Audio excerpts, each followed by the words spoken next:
our In Conversation With. This is our third episode in the series. Very excited for today's conversation with Paul Wylie. Thank you, Paul, for being here today. It's great to have you here. Just for those of you who might be joining for the first time to our In Conversation With, this is slightly different to a webinar that you might be used to before. We are going to have a conversation with each other for the next hour, and we would really like those of you who are joining. We've got an international audience today, Paul.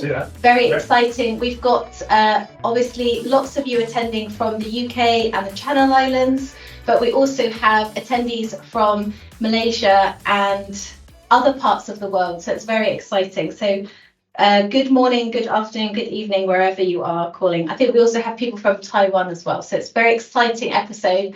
Just no pressure, Paul, but this was on wait list this morning. So we've had nearly 400 people register. So no pressure. So if you have any questions for Paul or any comments, please feel free just to put them in the chat. We will try to incorporate them into the session today. As always, we record these conversations and they'll be made available on YouTube within the next week or so. So, shall we get started? Great. Okay, fantastic. So, Paul, you are currently the Strategic Director of Policy at the Government of Jersey, and you've flown all the way over from Jersey today to be with us today. That's right, yes. We have an office for the Channel Islands, which is just around the corner. So I'm using it as an opportunity to meet the team there and make those connections too. Fantastic. Well, what would be great, I think, for myself, but also for the audience today, is just to hear if you could give us a little bit about your background. What were the previous roles you had before we get into today's topic of learning from failure? Absolutely. So I've always been a civil servant. I joined the Home Office as a fast streamer just across the way from where we are now in Queen Anne's Gate, and did a mix of roles. As a private secretary to the Home Secretary. Took a bill through the House, did a review of police paying conditions, but also worked in the nuclear operational side. So I was a uniformed arrest trained immigration officer, and ran an immigration enforcement series of teams. And then most recently, I worked for the Mayor of London as the Director of Strategy for its Policing and Crime Command. As you say, I'm now in the Government of Jersey. And Jersey's really interesting because it's got all of the powers, all of the policy levers of a national government in an incredibly small space. And that's what's really exciting about the policy of Jersey. Yeah, for those of those joining who don't know very much, maybe have not heard of Jersey before, could you just tell us a little bit about Jersey, the population? Absolutely. So Jersey is what I call Crown dependency. So it's part of the British Isles, but it's not part of the United Kingdom. And as such, it runs its own tax regime, its own laws, as well as it has all of the usual policy levers of spending and convening and communicating.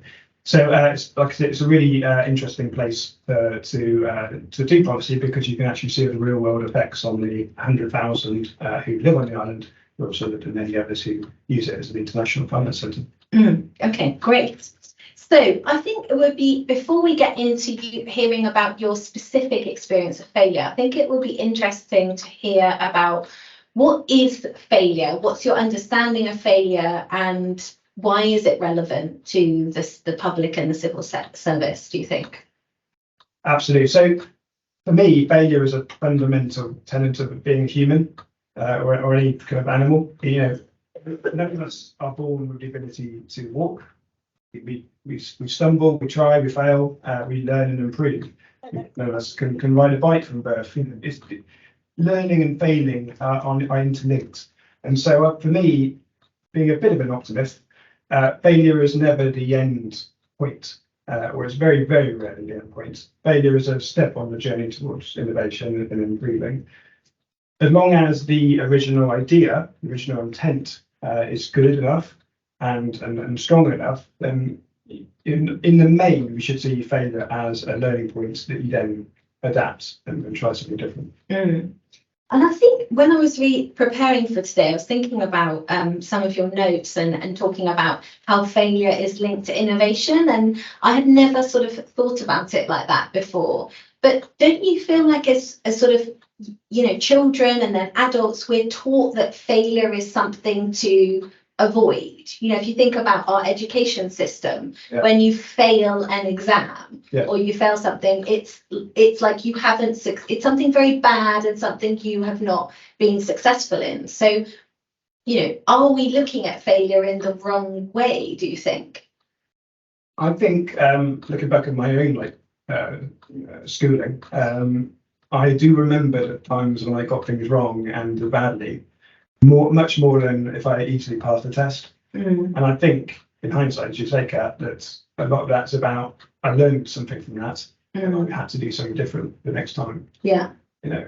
So for me, it should be about what did you learn from that particular failure rather than the endpoint itself. Yeah, and I think that's very interesting, and I want to dig into a bit more about how you see failure as shaping innovation, because we're living in a world now where it's so fast paced, things are changing. We actually had at Civil Service College, we had a delegation 2 weeks ago from the UAE, and we were talking to one of the government departments about ChatGPT. It was very interesting, thinking about all these concepts. So, information and technology it's changing so rapidly. But what is the connection between failure and innovation, in your opinion? So I've done a fair bit of kind of research in this space because I've particularly when I moved into immigration, I was in charge of almost 1,000 arrest officers, and I wanted to understand more about kind of culture and leadership. And the person that I think, personal opinion, could articulate this best is someone called Pink. Yeah. And he talked about having 3 elements to a more engaged and empowered workforce. The first is purpose. Now, in the civil service or in the public sector, most people join for that reason. So long as you're always bringing people back to why they joined, you can find a through line to what their purpose is. It's I've worked with police and others. Sometimes you find people who are in it for the wrong reasons at the end of their career, timing out for their pension or whatever. But as long as you always bring it back to why they joined, that's usually a good enough purpose. The second he called mastery, which is that kind of innate part of being human to want to be better, to want to improve, and you can, provided you've got the kind of right sort of training and qualifications, you can give people that kind of sense of empowerment and autonomy through mastery. So that's the first two. But I think the third one is the hardest, which he called autonomy. Okay. And in order to have, in order to be autonomous and to have a degree of agency about what you're actually doing in the job, then the leadership needs to tell people the why, and largely allow them to determine the how. Now, if you're doing that, you are accepting an element of risk because you're not being prescriptive about what's going to happen at the end of it. And if you're going to do that really well, what Pink argued is you need to give people permission to fail. Yeah. Because they will. Yeah. It will happen in all elements of life. So why would it stop when you walk through the door of a government department? So you need to give people permission to fail, and that allows you to have the autonomy to think, okay, I'm going to try this. If it doesn't work, I know my leadership will got my back, and I can pivot and iterate, and we'll make it better in a certain way. If you're prescriptive, you'll never get that autonomy, and therefore you won't get the full range of benefits of an empowered and engaged workforce. So how, and I'm sure there's going to be, or there are already some questions, I'll come to those in a second, but how do you do that? How do you empower people to fail? Because like you say, there's a risk, isn't there? It's so important to, I think now more than ever, to empower people. It's something I talked with Paula Leach about on the last In Conversation. Yeah, she's fantastic. And we talked about personal agency. Yeah. And a lot of the organisations I work with in my role is sort of with well-being, and a lot of employees are waiting for someone to tell them they're able to do something. I mean, and I'm talking about something like changing the status on their Microsoft Teams, or the permission to not have their email open all the time, and things like that. Things that for most organisations they would expect their people to be able to sort of take that individual responsibility. But for failure, how do you, as a leader, or someone who's working a team, how do you help people to know that it's okay to fail? What conditions do you need to have in place, do you think? So there's what you can do as a leader. And I think even before that, there is what is it about public service that stops you having these conversations? Okay. And I think we live in a very political environment. 24/7 media is often, colleagues online will recognise this. If things go wrong, the first question that a lot of people ask is, what's our line to take? Yeah. What's our defensive approach to the thing that happened? And think externally about sometimes inevitable criticism that will come at us.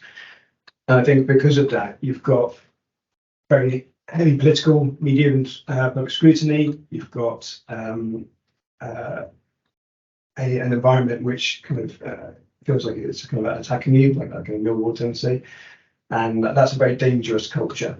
So I would argue you need, as civil service leaders at least, to be fronting up the fact that there will be failure, and be clear in advance, and that you've got permission to fail, and you can do that authentically by then describing your own journey, so your own failures in life, and encouraging leaders to be more open, to kind of role model the fact that yes, this has happened, but I've still got a career, I've still moved on, I've still hopefully worth. Yeah. And also not to pin your whole entire contribution to to one event or one incident, which is, I can imagine, being in the spotlight of, we'll get into your own experience later on in this episode, but I think, do you think that is what holds people back from sort of trying new things and being more innovative, is what if thought? Yes. What if this goes wrong? Yeah. So better just to stay safe and carry on doing things as we've always done them. Absolutely. Yeah, I mean, there's often a requirement almost from lawyers or a precedent.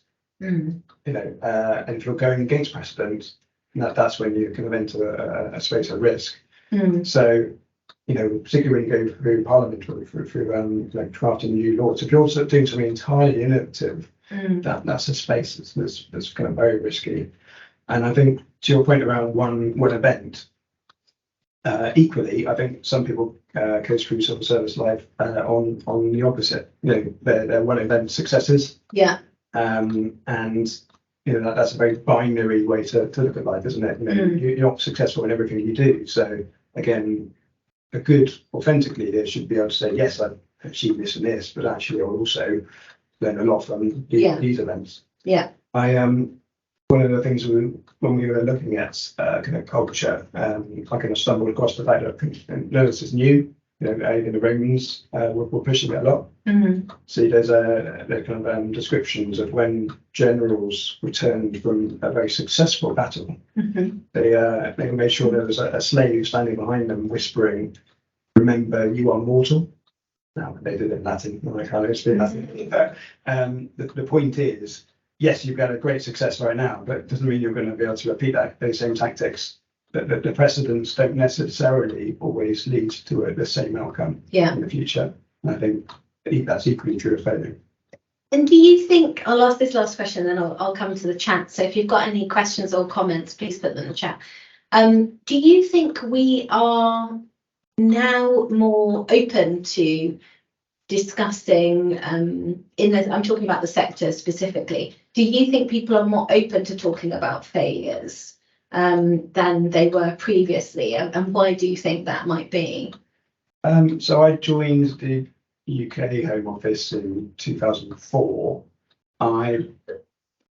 There was a lot of failure in that kind of later kind of 2000s period. I worked for three very different Home Secretaries, Charles Clarke, John Lewis, Jackie Smith, and they all left, for various reasons. But there was a lot of kind of internal failure, and I think in hindsight, some of those failures could have been prevented before they snowballed.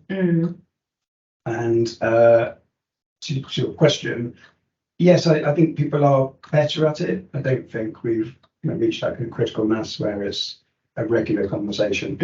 And it's, I think we're doing all we can to kind of be better aware of kind of equality and diversity and neurodiversity, all the things that are very important. Encouraging authentic leadership. I just think this is one part of that. Which we shouldn't forget. And have you got any thoughts on how, as a sector, we can embrace this? What could be done to encourage people to not only take more risks, but also to learn from those things that fail? So I do think it's a top-down permission. We're not going to get that from many politicians. Some will get it from, but you need that kind of permission to fail, and then you need to do all of the other things around, as I said, purpose and mastery, so that we can actually focus on the autonomy and the empowerment, because that's the bit that's most tricky. And I think it's also about how we recruit and promote. So I remember going for when I went for a development course to become a pay band 2 director in sort of service. I actually gave an answer where I failed as a competency and what I learned from that. And I think it was the DG that was came out of the interview slightly. So, what I've done hundreds of these this week. That's the first time anyone's actually given me an answer that they failed. And I think because our system for recruitment and promotion is all based on those single event successes, we don't necessarily capture the more rounded person. But it's interesting, isn't it, as a human being? So I'll just share something very personal. I'm actually going on a different journey myself at the moment, and I'm becoming a foster parent. So I've just started that process a few weeks ago. And I think as a human being, my immediate reaction when I got the first sort of application questions was to present myself in the best possible light. And when I met with my social worker for the first time, she said, we want to hear about the bad times. We want to hear about the really difficult things that happened in your life, because we want to understand how you came back from them. And I think I was thinking about that on the train this morning, thinking in light of this conversation, that as human beings, our natural instinct is to almost be defensive and protective of our failures, and I think it's good to have that awareness, isn't it, that actually we can't change the past, and those things have happened, and had there been different circumstances and different information, hindsight's a beautiful thing, but they did happen, and so all we have actually is the opportunity to learn from them. And I remember one of my coaches once saying there's a blessing in every sort of dark time. And I think that's really true. There really is learning in all of this. But I think what we want to do is create a culture of this, don't we? We don't just want, a bad thing happened, so let's learn from it because it happened. What you're saying is we actually want to create a culture in the sector where people can be allowed to fail. Not just, you failed and now we'll pick up the pieces. Absolutely. And I think that's a really kind of encouraging line of questioning from a social worker, which is great. But it does prompt us to then be more open, doesn't it? And get that full picture, because that's what they actually want to know, doesn't it? It's also reminded me that one of the ways that this can all fall down like a house of cards is on that first kind of high profile failure. The whole leadership and it actually just turns on that individual. Because if you're talking about being more permissive, if you're talking about kind of encouraging innovation, and the first time it happens, or that something bad happens, you don't react to that well, then the whole thing's dead. No one else is going to go anywhere near it. Yeah. A good example is how you should focus on kind of data breaches, for example.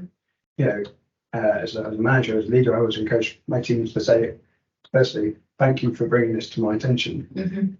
Because if you don't do that, if you start the conversation with what the hell are you doing? Yeah. Again, it sends a shadow, it casts a shadow well beyond that individual case. Thank you for bringing this to attention. Secondly, okay, let's work together to resolve it. Yeah. So let me come to the audience and have a little look at some of the comments.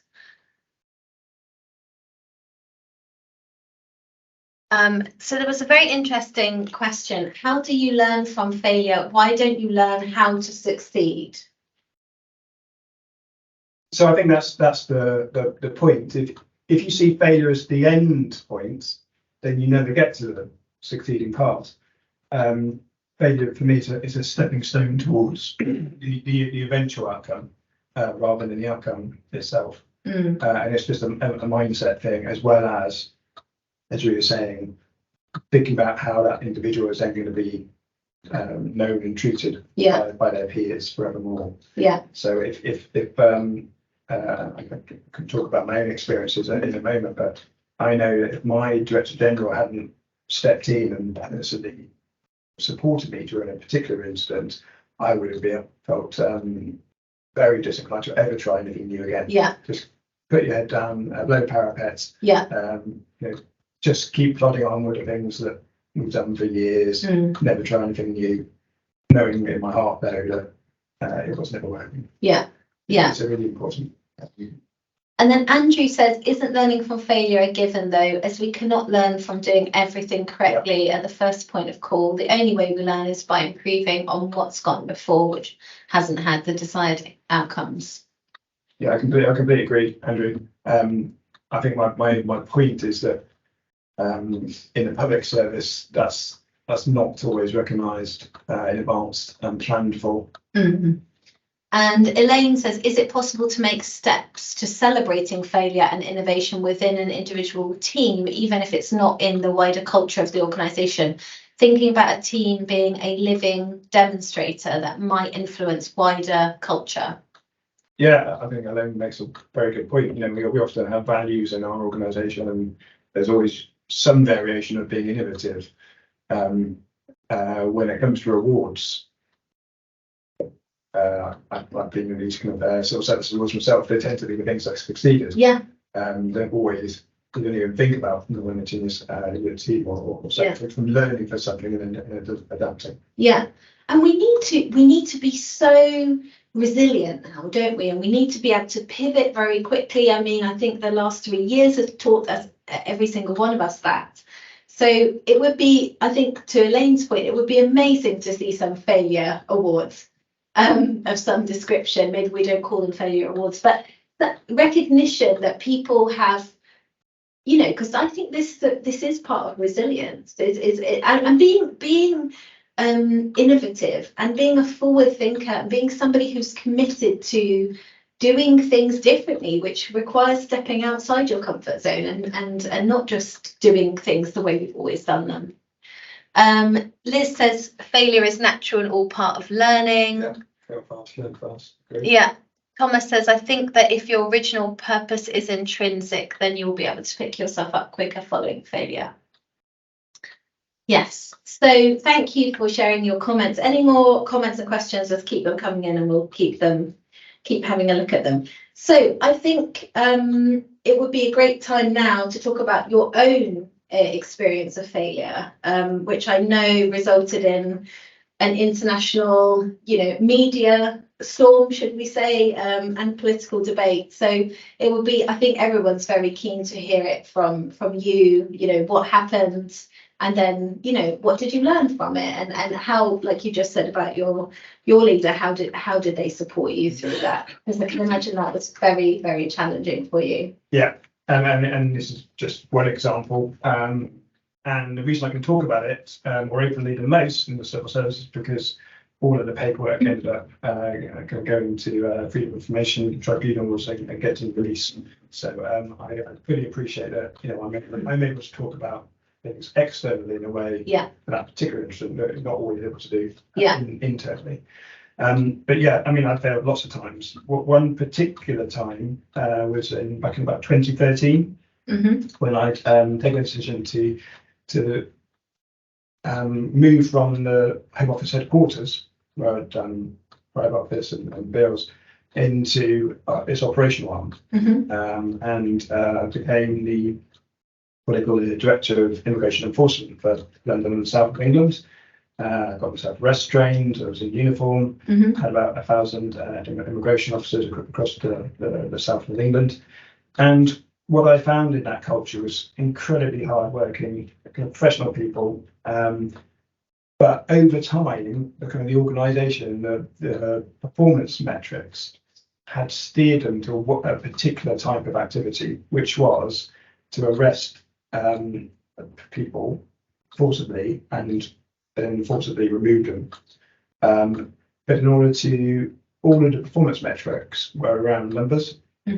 And if you're just going after a numbers game, then it skews the approach that you take to a certain type of person. Absolutely. So they were going after the non-visa nationals like Brazilians, because it's really, back then, it's much easier to remove a Brazilian as compared to an Indian, where you need some form of document to return an individual.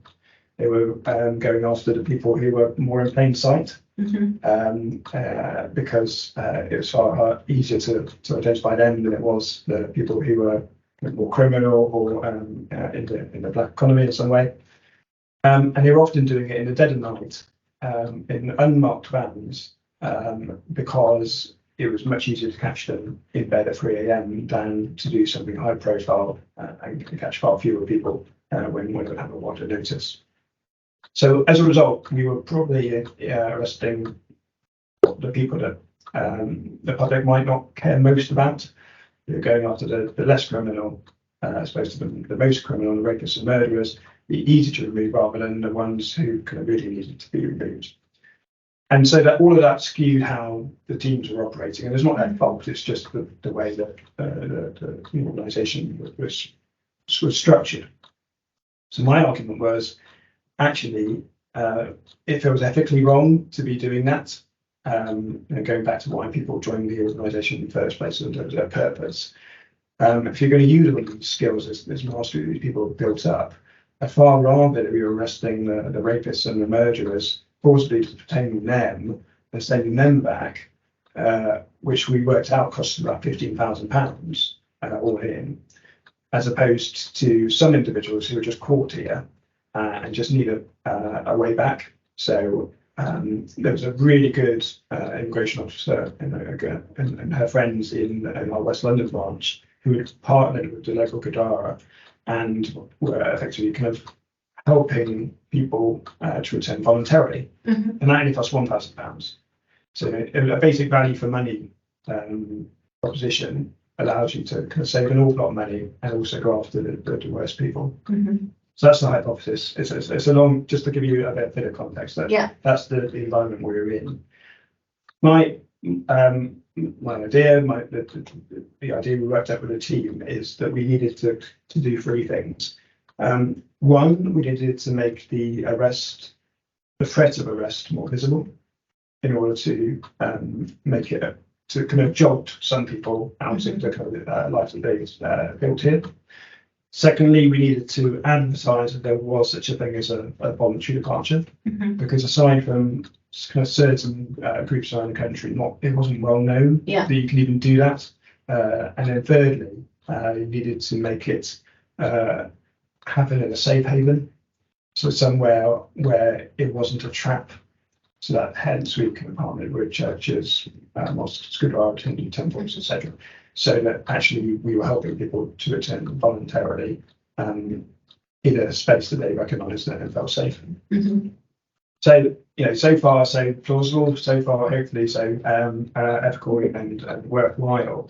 One of the tactics that we tried was to spend £10,000 on a van or two vans. It's going to go around advertising how many people we arrested. These were kind of later dubbed kind of go home vans, because on the side of the van we had the number of people who had been arrested the previous fortnight in that area, and also a mechanism for contacting immigration enforcement in order to get that voluntary departure to return home voluntarily. It was, if you look at numbers, we spent £10,000, and we Campaign, which is an advertising magazine, reckon we got about £2 million worth of free advertising. So, money-wise, great. In terms of effect, there was at least £1 million worth of savings directly from those vans in terms of the effect it had on that area, voluntarily leaving, as opposed to spending 15 grand on an individual to remove them that way. And I do think it led to a wider culture change in immigration enforcement, where from that one Gurdwara, we then had 40 of these surgeries partnered with the third sector around London. It was, though, in hindsight, a failure, because we massively alienated our own staff, our paying colleagues, our kind of partners, and kind of the politicians. Some politicians recognise that, and we didn't, and I didn't, take seriously enough the equality considerations in advance of preparing it. So, I didn't write go home. I didn't do any of that sort of stuff. All of the FOI will show you kind of the iteration of how these things developed from a worthwhile intent into something which was far harsher. But it eventually led to kind of quite, like as you said, like an international incident. It was during the coalition period, so the Tories on one side were actually quite supportive, kind of argued for it. Theresa May was kind of in the middle. And on the Lib Dem side, people like Vince Cable went on in Andrew Marr that Sunday and said it was the stupidest idea you've ever heard of. It was a dividing line. It was a point of it was leading the news for about 2 weeks, and these go home bans became a symbol that people recognised. So it was a failure, because it damaged the long-term intent to change our culture. And what I've learned from that is, one, you must prioritise equality and diversity at the earliest stage of policy development. So, I taught myself and made sure I knew the Section 149 public sector equality duty backwards, and I never made that mistake again, because I've always prioritised it. And secondly, I realised afterwards I hadn't given permission for my team to challenge my ideas, because when it happened, and we had kind of a debriefs as you do with critical incidents, afterwards a lot of people said to me in the silence, yeah, I thought it was a bloody stupid idea. I didn't like the language. I thought it was racist. And my response was, well, why didn't you say anything? Yeah. Like, well, you're the boss. Yeah. So, and in the central civil service, I think there's far more of this tenet of speaking truth to power that's encouraged and role modelled.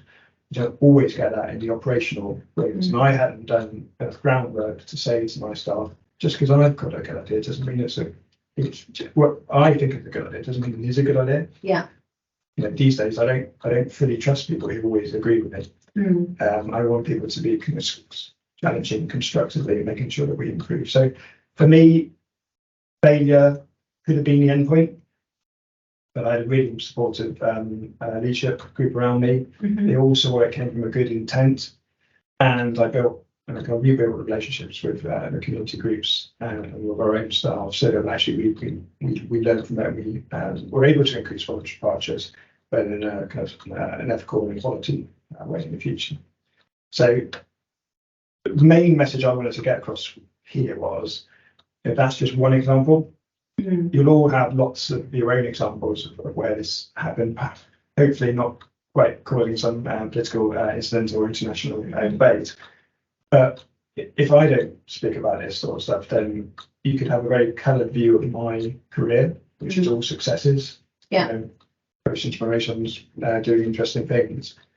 But I think about that particular incident a lot, and it hopefully makes me a better policy officer these days. Yeah. Well, thank you for being so open and sharing. And I think I said to you just before we went on air that when we first started talking about this topic, I could feel myself feeling a little bit uncomfortable about talking about this, because it is, let's face it, I think we need to be honest and have these honest conversations. This is an uncomfortable topic, immigration and how we manage, how we support people in these different scenarios that they find themselves in. And it reminded me that uncomfortable feeling of why this is so important. And we could have chosen a nice, safe topic, couldn't we? And I think even when you suggested this and we had that conversation, we wanted to make sure that this was something we would both feel comfortable talking about. And I think noticing those feelings and those thoughts, but also being able to override, actually, the overwhelming thought is that, yes, these topics are difficult and controversial, and those of you who are joining today will have varying opinions about this and may remember this incident. But that is exactly why we wanted to embrace this topic, and we were really grateful for you to come and share. And I think it's such a powerful event and experience that you had, and it's actually almost 10 years? Yes, but it is, 10 years ago. Yeah. And it still feels very prominent for you. Yes. It's still something you think about and you remember. And I think that's the power of failure, isn't it? Especially the big things. Yes. That they become very important, and they shape them. Like you said, the way you manage people now, giving you will not make that huge sort of failure again in the same way. You will make it you will have a failure, of course. No one's perfect. But what kind of advice or guidance could you share with the audience who are watching this live or watching it back on the recording about failure? Because I can imagine sort of emotionally that might have been very difficult for you at the time. Yes, and I think if it's happening to you, or if it's happening to someone you work with and care about, just reaching out and just making sure that they're okay, because they're probably going through the kind of usual critical incident, manic, working in press office, getting the lines, speaking to ministers, that they're going to be in transaction crisis mode. They're going to be living off adrenaline, and they won't necessarily be thinking about their own well-being, or the fact that if they're working crazy hours to try and sort this out, they're actually, the brain doesn't work quite as well. They were working crazy hours, so they will eventually start compounding the failure with more failures. Yeah. So I think the police and the law enforcement are very good at recognising that failures that result in critical incidents need to be managed as a critical incident, and you have goal commands and turnover of staff. We don't do that quite so well in the civil service. Yeah. Is my experience. We tend to rely on the people who caused the failure or led on it to also then put it right. And that's really quite difficult, particularly if a story's got legs and it keeps coming back. That's pretty exhausting. I can think of a couple of incidences. One was around when the Duke and Duchess of Sussex had their, I think it must have been their first child. Right. There was an incident where a nurse took a phone call. Do you remember? And somebody, it was in the hospital. Yes. And she ended up committing suicide. Yeah, and there was also a recent incident I was also reading about where a primary school head teacher committed suicide as a result of an Ofsted. And just thinking about how when those people experience such extreme failure in the public eye, what advice can you give them? Because it's so tragic to think that people would get to the point where they, that they feel that that's the only option. Absolutely. And I think if you're So this advice is not to the individual who it's happening to, because I think if you're in that space, go back to resilience, it depends how resilient you are, but you may not recognise it happening to you. Yeah. My advice would be, in the same way as you've got kind of mental health first aid, making people on the kind of sidelines reaching out and making sure that you're okay, leadership especially, giving you kind of the permission or recognising, spotting the signs and not compounding the problem by, as you say, pushing people to the point where they are, all of their reserves have gone. And nobody see the darkness.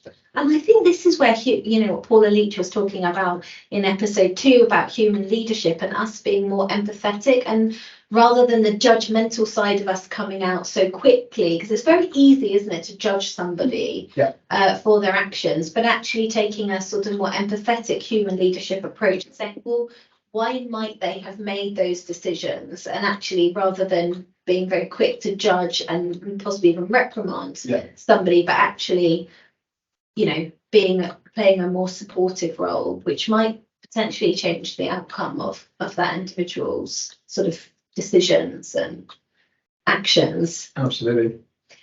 So there are some comments. Let me have a quick look. James said, fascinating insights.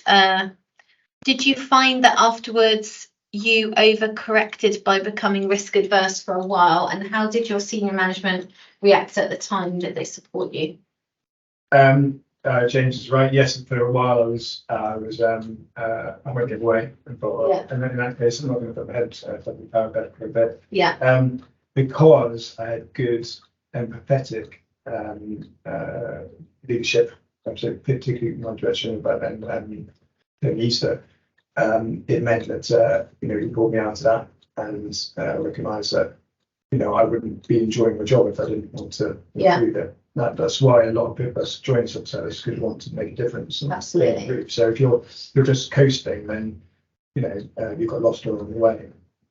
So I did kind of reverse type and try new things, but I learned, as I said, I learned an awful lot from that. And you just made sure that I recognise something about myself now, which is I like the shiny thing, and I want to kind of make it happen quickly.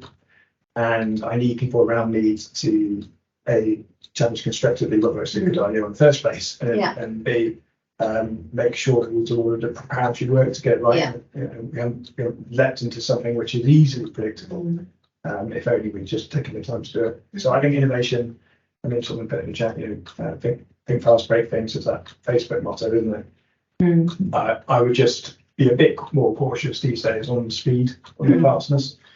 I think actually, particularly quality impact assessments, data privacy assessments, and integrated impact assessments, they're there for a reason. People see them as a bureaucracy, but if you do them well, you get a better result. Great. Let's have a look what else. So in order to share our failures, we're exposing ourselves to being vulnerable. How are we going to ensure that our failures are being validated as a lesson, but not as something humiliating? It's a good question.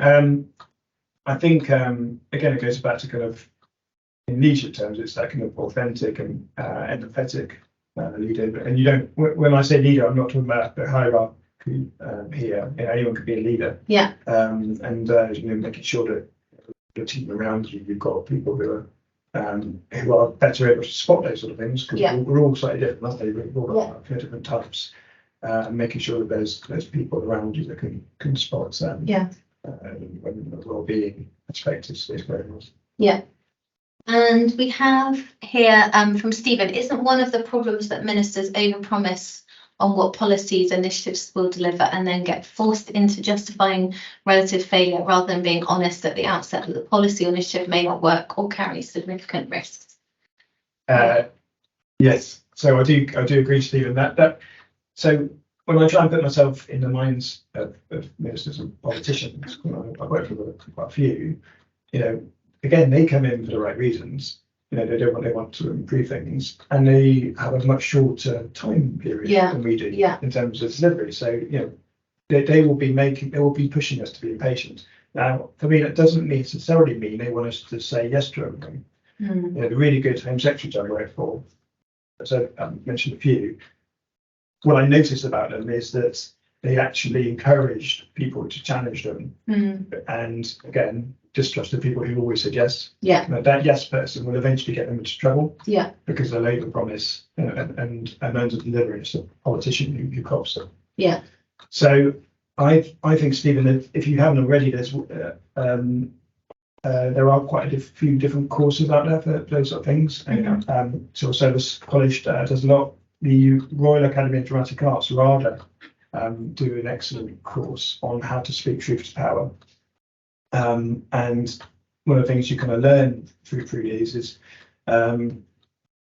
moving your relationship from a kind of a child to adult relationship to an adult to adult, and thinking about all the things that you do in terms of your own body, your own language patterns, the way you write, to be able to speak truth to power in a way that recognises that we do understand what the demand is, but you can articulate your capacity in a convincing way about something like you're just reasoning out of it or don't agree with it, because that does get ministers' backs up.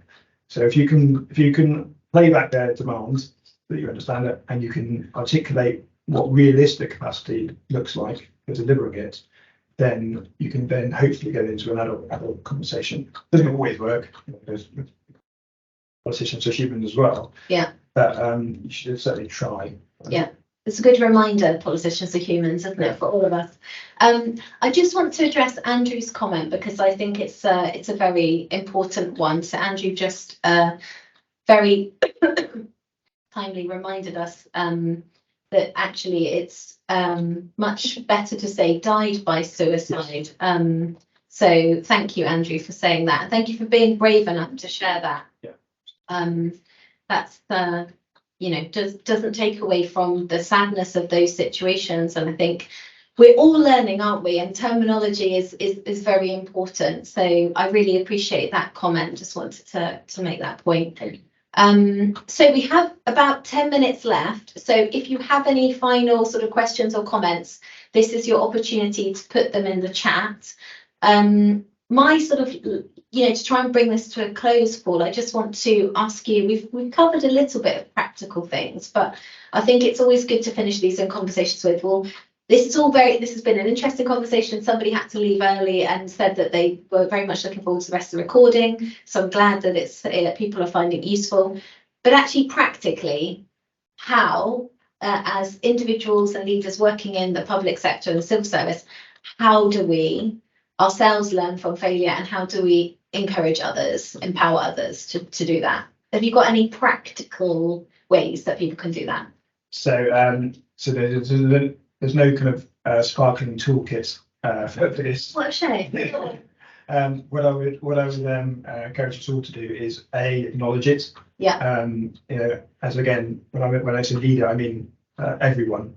Be that person that is giving permission to fail, but also recognises that failure will happen. So if you're not in a leadership position yet, you need to have that, generate that conversation with your managers and leaders that I'm going to try this. It might not work, but the intent's there, and we'll learn from it and we'll improve.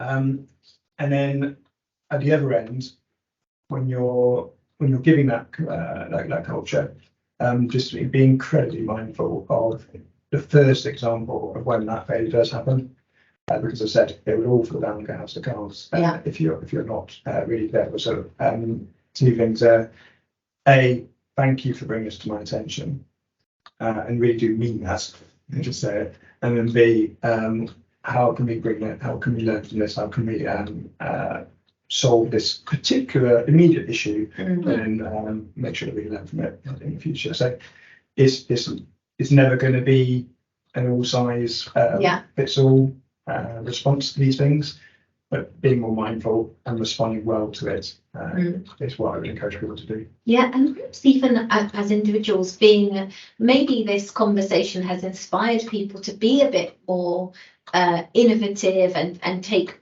maybe a risk that they might not have taken, and that risk, I think, could be as much as or as little as just making a suggestion that you might not normally suggest, putting your opinion out there. Because I think sometimes, in organisations in the sector, we think there is still very much that hierarchy. And I've worked with Scandinavian companies now for many years, and it's very interesting when you work for a company, for example, in Norway, where there isn't really that structured hierarchy, where actually the CEO of a 400-person organisation will want to hear what's your opinion. Yes, yes.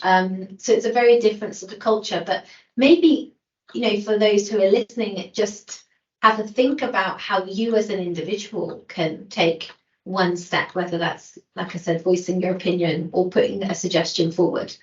That is a little bit maybe out of the comfort zone and that usual box. I think we have another question here from Eli. What if the manager or supervisor are not on your side but use this against you? So I'd encourage people to find a manager, trying to do a job. If you think it's fundamentally it's a culture within that team, we've all worked in different areas. It's amazing how that kind of that unfortunate manager or unfortunate leader can cast a very bad shadow over that whole part of the organisation. You see this in terms of personal opinions on how we should work in a hybrid fashion after COVID. Yeah. The personal opinion of the CEO dictates whether or not everyone can have a better work-life balance by being in the office or being at home or hybrid. I'd encourage you to think about is that the right manager, is that the right leader you should be with.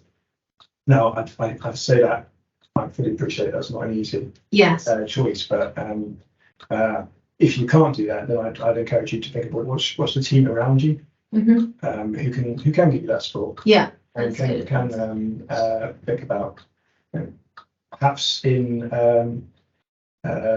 using appreciative inquiry or using the learning sets, finding a release for this. To be able to talk about failures, to be able to think about what you've learned, and having a healthy venting mechanism that doesn't keep it all trapped up here, and allows you to then improve. And maybe in 1 week's time, when this is available on YouTube, you could send them the link to this and say, "Oh, I watched this very interesting conversation recently. You might like to take a look." So, that could be another tip. Pauline has asked, how can organisations embrace racial diversity based on people, talent, skills and experiences, which can enhance and meet the needs of diverse clients and residents councils? Yeah, it's one of the kind of issues of our age. It's kind of bring back to kind of the topic we're talking about today. It's an authentic council or organisation is one that recognises when things haven't gone right, but is willing to learn from them. We're sat half a mile away from the New Scotland Yard, who are going through some of this right now, quite deservedly on the back of the Brandis Casey review. How that organisation reacts to a series of failures in terms of the Southern racism will dictate whether or not it can have a better relationship with communities going forward. But it's all about direction, and all about creating that culture that allows people to learn from mistakes and improve. Yeah, and I think I have said this in this hour as well, but I think just one final point from me that I'd like to reiterate is that let's be braver ourselves.